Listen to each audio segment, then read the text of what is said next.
ඔන්න උදේ පාන්දරින්ම නැගිටලා හස්බන්ඩ්ට වැඩට අරන් යන්න උයන්නයි හදන්නේ. මේ ඊයේ රෑ කපලා තියාගත්ත දෙල් ටික.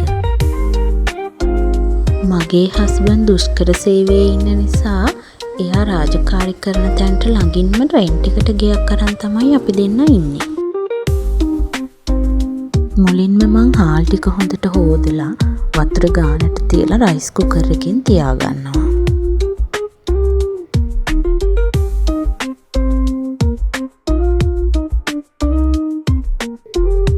ඊට පස්සේ එයාගේ කිරි එක හදලා දීලා එයාව ඇහැරවලා එයාට කියලා පොල් ටිකක් ගා ගන්න තමයි මේ හදන්නේ.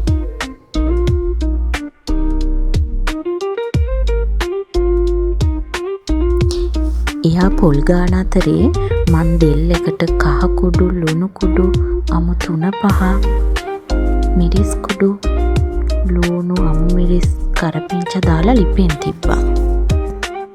ලුණු ගෙඩියකුත් කපලා පැත්තකින් තියාගත්තේ අනිත් උයන දේවල් වලට ඕනි වෙන නිසා.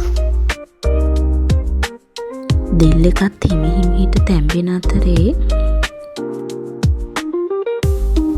මම මේ කපන්නේ කතුරු මුරුංග කොළ. මගේ කුස්සියේ අඩුපාඩු ගොඩයි. පේනවනේ මට තියෙන චූටිම චූටි එළවලු කපන ලෑල්ල.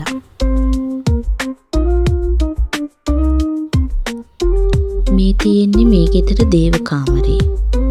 මෙහි හැම ගෙදරකම මෙහෙම කාමරයක් තියෙනවා.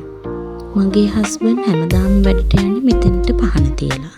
එයා හරි ආසාවෙන් ඒක කරන්නේ. දැන් බත් එක නම් හොඳ ගානට හිදිලා.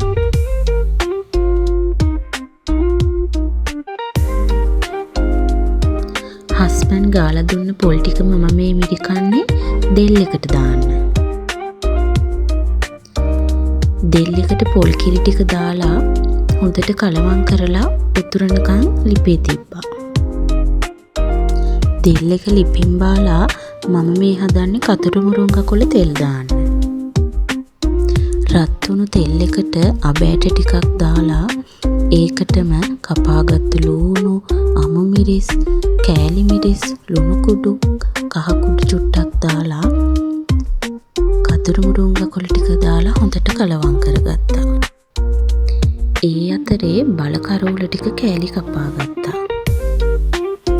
දැන් නම් කතුරු මුරුංග එකත් හොඳ ගානට ඇවිල්ලා.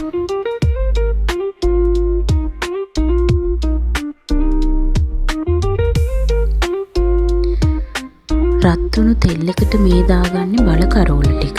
කරවල ටික වෙලාවක් තෙලේ හොඳට බැදෙන්න තියන්න ඕන. ඊට පස්සේ ඒකටම කපාගත්ත ලුණු කුඩු, කෑලි මිරිස්, කහ කුඩු චුට්ටක් දාලා හොඳට තෙම්පරාදු කරගන්නවා. ඔන්න දැන් හස්බන්ඩ්ගේ දවල් කෑමේ කොතන්නයි හදන්නේ.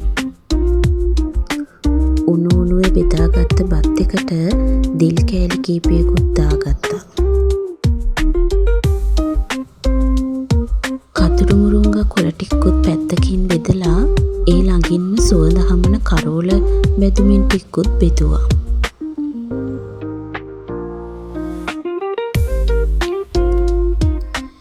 මේ මම බත් පාර්සලේ ඔතන විදිය.